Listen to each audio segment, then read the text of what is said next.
मेरा दूर रहता है तो मैं प्रॉपर्टी नहीं दूं, मेरा बेटा कहीं रहता है तो मैं कुछ प्रदान नहीं करूं, मेरा बेटा कुछ करता है तो मैं कुछ ना करूं। ये श्रेष्ठता है, ये श्रेष्ठता नहीं।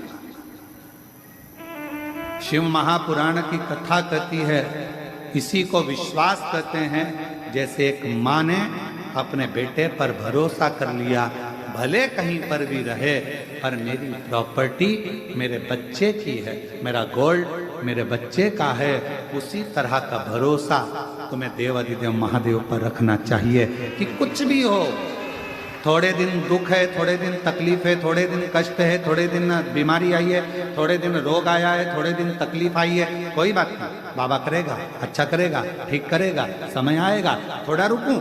हमारे वो माँ भटकती नहीं कि मैं यहाँ चले जाऊं, वहां चले जाऊं, मैं दूसरा बेटा कर लूं, मेरे दूसरे बेटे को अपना मान लूं। दुनिया को वो अपना मान लेगी पर उसकी प्रेरणा, उसकी नजर अपने पुत्र पर रहेगी, अपने। और मैंने तेरे ही भरोसे बाबा, तेरे ही भरोसे हवा विच उड़ती जवानी, बाबा डोल हर तो छड़ी ना मैं कटी जवानी, भोले मैं तेरी वतन, शंभु मैं तेरी वतन, हवा विच उड़ती जागी, बाबा डोल हतो छठी नावे मैं कटी जागी, भोले मैं तेरी वतन। एक विश्वास को पूर्ण रहना। मुक्ति 3 कदम दूर है, मुक्ति 3 कदम दूर है। उन 3 कदम में पहला कदम है विश्वास, दूसरा कदम है संयम। अपने भीतर संयम उत्पन्न करो। किसी ने कुछ कह दिया, कोई बात नहीं, आड़ा टेढ़ा बोल दिया, कोई बात नहीं, कोई कुछ कहकर चले गया, कोई बात नहीं, कुछ कहकर चले गया, कोई बात नहीं, गाली दे दी, कोई बात नहीं, अपशब्द कह दिया, कोई बात नहीं। व्यक्ति की वाणी से ये पता चलता है कि व्यक्ति का खानदान कैसा है, उसका संस्कार कैसा है और उसका कुल कैसा है, उसकी वाणी से मालूम पड़ता है। आपकी वाणी क्या कहती है? आपका वाणी का कर्म क्या कहता है? आप कितना कोस रहे हो, कितनी गालियां दे रहे हो, कितना अपशब्द कर रहे हो, कितनी बद्दुआ दे रहे हो, कितना आड़ा टेढ़ा कर रहे हो, ये आपके ऊपर निर्भर करता है कि आपके कुल में, आपके खानदान में, आपके परिवार में, आपके माता पिता का, आपके बुजुर्गों का संस्कार कैसा रहा होगा। जो आपके मुख से किसी के लिए अपशब्द क्यों निकले, क्यों गाली निकले, क्यों आड़ा टेढ़ा निकले, क्यों अपशब्द, क्यों बद्दुआ, क्यों शब्द ऐसे निकले, कहीं ना कहीं हमारे पूर्व का संस्कार ठीक नहीं था, इसलिए वाणी से झलक गए। वाणी से क्या झलकता है? एक घड़े में दूध भर दीजिए, घड़े को लेकर चलोगे तो क्या झलकेगा? पानी की दूध? जम के तो बोलो, दूध। अगर उस घड़े में तेल भरा है तो तेल झलकेगा, अमृत भरा है अमृत झलकेगा, खीर भरी है खीर झलकेगी, उसमें घी भरा है तो घी झलकेगा, उसमें जो भरा हुआ है वो घड़े में से झलकेगा। आपके अंदर क्या भरा है? जब आप बोलते हो तो वो झलकता है कि आपके अंदर क्या भरा पड़ा, क्या भरा पड़ा, वो झलकेगा। आप गाली दे रहे हो, अपशब्द कह रहे हो, ताना दे रहे हो, बद्दुआ दे रहे हो, आड़ा टेढ़ा बोल रहे हो, आपके अंदर जो भर रखा है वो सामने वाणी के रूप में झलकेगा, सामने प्रकट होगा, प्रकट।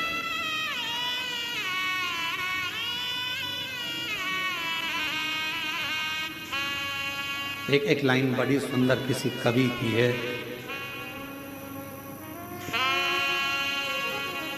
बेवक्त,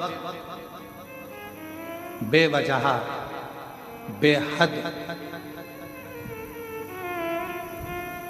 मुस्कुराता रहता हूं, बेवक्त, बेवजह, बेहद मुस्कुराता रहता हूं, आधे दुश्मनों को तो मैं ऐसे ही मार देता हूं।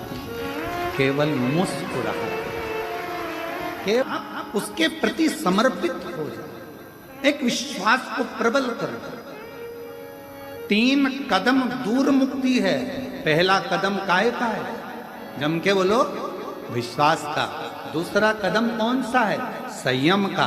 वाणी पर संयम, निगाह पर संयम, श्रवण शक्ति पर संयम, अपनी 5 कर्मेंद्री, 5 ज्ञानेंद्री और एक मन, इन पर जिसने संयम कर लिया, समझ लेना कि आपको मुक्ति का पथ निश्चित हो गया। मार्ग सुलभ, मार्ग सुलभ। एक पत्र आया है, देखिए। मेरा नाम श्रीमती चंद्रकला प्रकाश चंद जी छाजेड़, मैं मनमाड़ की रहने वाली हूँ। कहीं बैठी हो तो हाथ हिला सकती हैं। मनमाड़ की है। कहीं बैठी हैं? अच्छा, उधर हैं क्या? कैमरे में दिख रही हैं? इधर दिख रही हो तो हाथ हिला दो एक बार। मैं मनमाड़ की रहने वाली हूँ, हाथ हिला दो एक बार। आ जाओ, एक बेलपत्र ले जाना, आ जाओ। मैं बाबा के चरणों को प्रणाम करने आई हूं। मेरे आवाज 2 सालों से चली गई थी। 2 साल से मैं बोल नहीं सकती थी, निपट गूंगी हो गई थी, आवाज चली गई थी। मैं आपको नहीं जानती, आपको नहीं पहचानती। किसी के कहने पर किसी ने कहा कि पंडाल में बैठकर कथा को सुनो। अगर बाबा कृपा कर दे और वहां की मिट्टी मिल जाए तो उसको कंठ पर लगा लेना, शिवजी को जल चढ़ाना, बेलपत्र चढ़ाना, वो पाना। बाबा से विनय करती, पर आवाज मेरी आई नहीं। ऐसा करते करते समय निकल गया। फिर किसी ने कहा बेजापुर में कथा हो रही है। कब थी बेजापुर में कथा? जम के तो बोलो। अभी कितने दिन हुए बेजापुर की कथा? लगभग 4-5 दिन ही बेजापुर की कथा को अभी हुए होंगे। बेजापुर में कथा हो रही है, वहां श्रवण करने के लिए मैं चली गई और वहां की बेलपत्र को मैंने मंगवाया किसी से और हाथ जोड़कर प्रार्थना करी कि मैं बोल नहीं सकती, लिखकर पर्चा दिया और बेलपत्र ला दो। वो बेलपत्र मैंने पंडाल में बैठकर ही खा लिया। श्री शिवाय नमस्तुभ्यम अंदर से बोलने लगी। बाबा की मिट्टी को अपने गले में लगाने लगी। मैं बाबा का क्या धन्यवाद दूं गुरुदेव। मेरे बाबा ने दूसरे दिन ही मेरी आवाज खुल गई और मुझे बोलना आ गया। मैं बाबा को धन्यवाद देने के लिए आई हूँ, यहाँ बाबा को प्रणाम करने के लिए आई हूँ।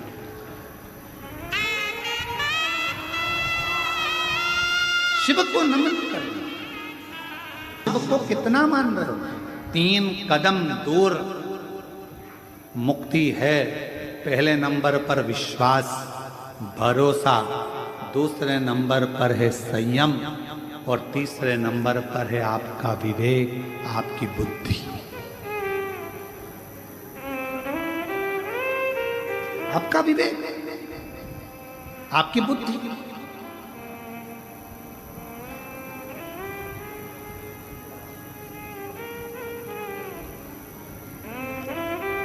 यहाँ दिल्ली वाले वकील साहब बैठे हैं, राठौर साहब। कहाँ बैठे? हाँ, प्रणाम। ये दिल्ली से राठौर साहब जब भी कुबेरेश्वर बाबा के धाम पर आते हैं और कभी मिलते हैं तो इनसे हम एक बात जरूर पूछते हैं कि यहाँ कुछ आपको दिख रहा हो, कोई नजर आ रहा हो, कोई त्रुटि आदि, तो जरूर हमको बताइएगा।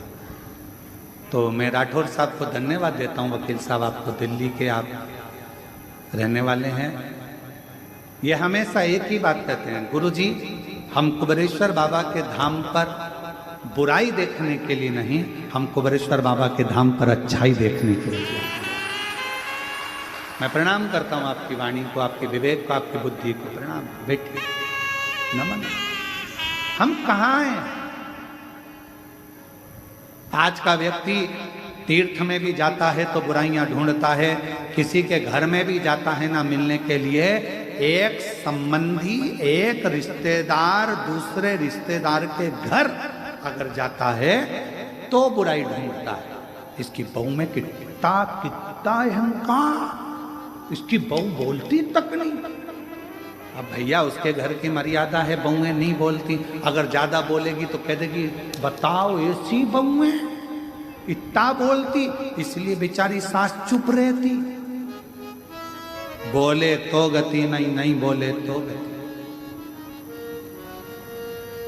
रिश्तेदार भी मिलेंगे तो बुराइयां देखेंगे, संबंधी भी मिलेंगे तो बुराइयां देखेंगे। कोई संसार में आप मंदिर जा रहे हो, देवालय जा रहे हो, शिवालय जा रहे हो, तीर्थ जा रहे हो, कोई कथा करने वाला अगर कथाकार भी है ना, तो आज का समय ऐसा चल रहा है कलिकाल में, कोई संत भी है, कोई साधु भी है, कोई तपस्वी भी है, कोई साधक भी है, कोई उपासक भी है, कोई पीठाधीश, कोई मठाधीश। आज का जमाना ऐसा चल रहा है कि अच्छाइयां किसी में नजर नहीं आ रही, अगर ढूंढी जा रही है तो केवल बुराइयां ढूंढी जा रही है, केवल बुराइयां। और शिव महापुराण की कथा कहती है कि मेरे शंकर भगवान की कथा कहती है कि पार्वती जी से शिव जी ने कहा, जगत जननी